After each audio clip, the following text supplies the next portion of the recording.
Hi everyone.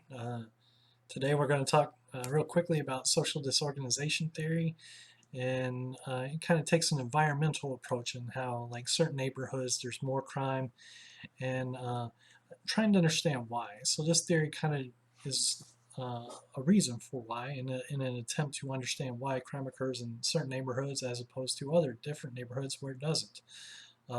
Certainly, everybody knows if you're near a large city, there are certain areas that are highly affected by crime and criminality, as opposed to there's really nice areas where you're not going to have any crime whatsoever. So social disorganization theory, in and of itself, really tries to assess that and what is going on from an ecological perspective, from an environmental perspective, essentially. So today we're going to talk about these big topics, just what the ecological perspective is, the idea of concentric zones, the concentric zones theory, and the concentric zones model as it applies to crime and deviance by Parkin Burgess and Sean McKay, who later advanced the theory. And we're going to talk a little bit about Samuelson and Groves, because there was an era of the theory associated with this theory where it kind of became obsolete for about 50 years there, from the 1940s, 1950s through the 1980s, essentially. And the idea of collective efficacy and this idea of neighborhoods as well. So, and then we'll just wrap it up from there. So let's get going. What's an ecological perspective? So if you hear someone talk about ecological perspective as far as criminology or criminal justice is concerned, they're looking at the environment. All right, the environmental approach, environmental view. So it's looking at why deviance is believed to be a natural outgrowth of the location in which it occurs, particularly in larger cities. So it's looking at the environment, things within the environment, within certain contexts, within certain environments, and trying to understand why crime's occurring there as opposed to other places. So that's really what the ecological perspective does. If you've heard of broken windows theory, social disorganization theory, to some degree even routine activities theory, is kind of looks at the environment. Well, routine activities theory does as well. Um, so what leads up into all this? It's important to understand the history that exists that underlies these theories and the theoretical development. So in Chicago, in the late 1800s, Chicago went from a city of just a few thousand people to a couple million in like 2 decades, in like 20 years. So it went from just a couple thousand people there to a couple million in just the bat of an eye, essentially. Um, and Park and Burgess were at the University of Chicago in the early 20s and 1920s, and they were sociologists, essentially. They were looking at why, they were trying to look at the city in and of itself and understand the growth and how it's occurring and in the stages in which it occurs, and urbanization and all these different things that were going on. They weren't necessarily focusing on crime specifically, but they developed the concentric zones theory. They're associated with it, so it's important to talk about that. Concerned with urban land and its usage, and notice that there was deterioration within these zones, within the center of it. So you see this line down here. This is like Chicago. Out here on this side, um, on the eastern side's the Lake Michigan. So on the west side, Chicago sits on Lake Michigan, if y'all have never been there. And initially just a couple thousand here, and then people started moving in rapidly, and it started growing and growing and growing and growing, and kept going further out. What was unique about this is there's no vehicles, right? People didn't really have personal vehicles at that point in time. Ford started their Model T and all that stuff, but you had to be very rich, all right? They had trolley cars that would take people in and out of the city, but the most affluential people tended to live on the outskirts, right?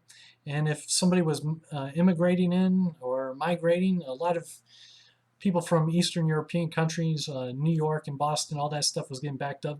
They're getting on trains coming out to Chicago because there was more opportunity perhaps at that point in time for some people. And you see a lot of different ethnic backgrounds and um, different ideas and those types of things come along with it. So they noticed that there was prosperous regions around the outside, but they weren't necessarily focused on crime. But that does come with crime, that there was a lot going on here. So Sean McKay, uh, in the early 40s, they studied a lot. They were at the University of Chicago as well. So these groups of folks are known as the Chicago School within criminal justice or criminology. It's the Chicago School of Thought. It took an environmental approach. Even Sutherland's differential association theory stems from there. But that's a different point in time. That's a learning theory. So Shaw and McKay are still looking at the ecology of crime, why it's going on within these areas, right? So they analyzed where delinquency was occurring within Chicago. They were able to access data and for that time and go out and do a lot of interviews and qualitative research. It wasn't easy back then. There wasn't computers and everything instantaneous at this point in time. So what they found that crime and delinquency was reported highest in and around the central business district and zone 2, the zone of transition. So these were the poorer areas, and they found that there was a rapid social change. Okay, there was a constant influx of people in and out of those areas. People would move there, don't necessarily have a job yet, don't have a place to live or really know anybody, and what they do, just move to the center of the city, find work, find employment, get enough money so you can move on out to the outskirts, right? And have your own slice of the pie, right? So turnover, what they theorized that the turnover caused a significant problem referred to as social disorganization, right? This residential mobility that was occurring, that people were moving in from various backgrounds, a diverse range of backgrounds, and there was no real strong social ties, which influenced this socially disorganized uh, uh, areas. And thus, people in the core areas didn't really concern themselves with about improving the area or getting to know anyone, just moving on up, moving out, moving up, whatever you want to refer to it as. So this is kind of how it looked, right? The central business district, this is where all the industrial areas were at the period of time, all the nice buildings and factories and all these types of things. And the zone of transition, this is where people would generally immigrate to or migrate to, right? It's recent immigrants, deteriorated housing, factories, abandoned buildings, all these types of things that were in the zone of transition. So people move there, they want to figure out, get employment real quick. They don't really have a vested interest in the property itself that they're staying in and probably renting, just paying, just whatever until they can get perhaps to the working class zone. All right. And then from there, hopefully you can move up to the next level, the residential zone, and then the commuter zone, which is the suburbs, right? So this is how the theory was originally proposed, and it had a number of issues for a significant period of time. So it came about in the 1940s, 1950s, and through about the 1980s, the theory, some people would test it, and you test it in Boston, you test it in New York, you test it in Philadelphia, but cities tend to grow differently. All right, based on different context. And even nowadays, it might not be as efficient looking at this, especially with the idea of gentrification. The notion that folks on the outside are moving back into the inside, right?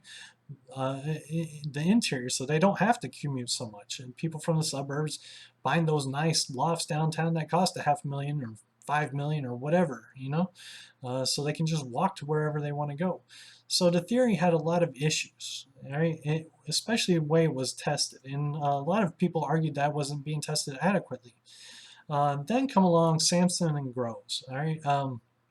Rob Samuelson, he was the head of the sociology department at Harvard. He's a pretty smart guy, and he's got a lot of significant works that are associated with crime and delinquency in criminology, and a lot of significant contributions. This is an article I would highly recommend that one would read through if you were looking at social disorganization theory and looking at how it's tested, how it's analyzed, the concepts that underlie it, and all these factors that are associated with it. So look at Samuelson and Groves' 1989 article.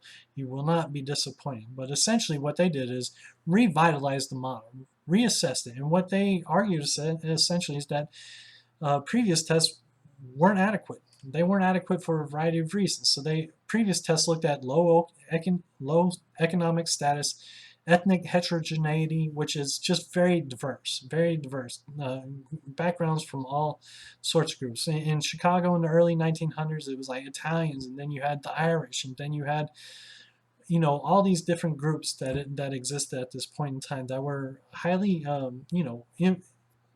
moving over to Chicago in and of itself, taking it from 2,000 to over 2 million in a couple of decades. So Samuelson and Groves included residential mobility, which is a big factor that people within social disorganization look at, and family disruption and urbanization. This is a sociological concept. But what they were more or less interested in is the mediating factors, okay? This idea that these factors can influence crime either directly, which is this line, and that would be a direct causation, or through what they refer to as essentially collective efficacy. So sparse local friendship networks, unsupervised teenage peer groups, and low organizational um, participation essentially was what they were looking at is you might live in an area with low economic status and lots of diversity and people moving in and out constantly and family disruption. But if people actually care about their neighborhood, if they're willing to come together as groups, call the police if they see some crime, some unsupervised teenagers hanging out on the corner or fighting or selling drugs, or if you're participating within your churches and those types of things, if you know your neighbors and talk to your neighbors and have a good collective efficacy, what I used to say, a good collective give a dang, but that's the nice way, the good collective give a dang about the whole situation, about your neighborhood and the folks around you, and talking to your friends and people around you, your neighbors, right? Most of us probably don't even know our neighbors to talk to. So they said that influences crime and delinquency, and that's how they modeled it, and that's how they tested it. And they revitalized the theory essentially through this article, and said that once the collective efficacy is high within these groups, if people are willing to talk to the police or they know their neighbors and they're good friends with them and they participate in their local churches and local activities and those types of things and pick up around the neighborhood, then that's going to mediate the influence of all these characteristics of social disorganization on crime and delinquency, essentially. So it's going to reduce the effect, all right? So that's essentially what they figured out, all right? And I would highly suggest that one would go read this model because they're looking at social disorganization is mediated by collective efficacy on the effects of crime and delinquency. So this is social disorganization in a nutshell. So ethnic heterogeneity, low socioeconomic status, residential mobility. What you will see in the transitional zone. But not all neighborhoods in the transitional zone um, will necessarily have low sparse networks and unsupervised teen. They'll have a high level of collective efficacy, essentially, is what I'm saying. And therefore, you won't always see high levels of crime because certain communities are going to care about each other, right? Certain neighborhoods will. So that brings up the next question associated with this theory. So generally, social disorganization theory is considered a macro-level theory. A larger level theory looks at larger units of analysis. Here, they're looking at neighborhoods within this theory. So neighborhoods in themselves are kind of difficult to assess, all right, in a quantitative fashion or even in a qualitative fashion, right? Because how does one distinguish what a neighborhood is, right? If you live in some isolated community, well, that's pretty easy, right? But if you live like in Dallas or Houston or Miami or New York or Chicago, right? Your perception of what a neighborhood is probably different than your significant other, your spouse, or your kids, or your neighbors, right? It might just be one or two streets. It might be, you know, 3 or 4 blocks. It might be, even greater than that. So a neighborhood is really difficult to assess and measure and conceptualize. So how can it be measured? Typically within this theory, it's measured using census tracts and census blocks. So I don't know if y'all have ever looked at census tracts or census blocks, but they're not the most efficient, especially when testing a chronological theory, okay? So just keep that stuff in mind. But just to recap everything, I'm probably going a little long. Social disorganization is associated with an ecological perspective. It really looks at the environment, and what it's looking at is neighborhoods. The effect of certain neighborhoods have on crime, right? It was essentially associated with the concentric zones theory, and Shaw and McKay took it and incorporated the notion of social disorganization. He said they said that's why crime's happening in zone 2, zone of transition, and zone 1 to some degree, because there's no organization. It's socially disorganized because there's lots of residential mobility, lots of racial and ethnic heterogeneity, which means diversity, as opposed to homogeneity, which is very singular. Low socioeconomic status and family disruption, and these types of factors exist. That's what they theorize comprises of socially disorganized. Tests after that development found conflicting results in different places and different times. Samuelson and Groves said, well, you need to look at a collective efficacy that might mediate the effect of residential mobility and ethnic heterogeneity and low socioeconomic on crime, because there's a middle factor to account for. The collective give a darn, all right? That the folks within a community might actually care, all right? Just because there's people coming in and out, they want to understand, they want to work actively. They know their neighbors. They're working within the community groups. They're willing to talk to police officers and this, that, and the other. That's probably going to decrease crime because people are actively involved in reducing that and not wanting that to occur. All right. Um, and we kind of finished off with just recapping what neighborhoods were and how it can be a difficult concept to assess. So hopefully this is beneficial. I would highly recommend reading the Samuelson and Groves article if you get the chance. It'll be very beneficial to you, especially when you're trying to assess or understand what social disorganization theory is. So y'all have a good one.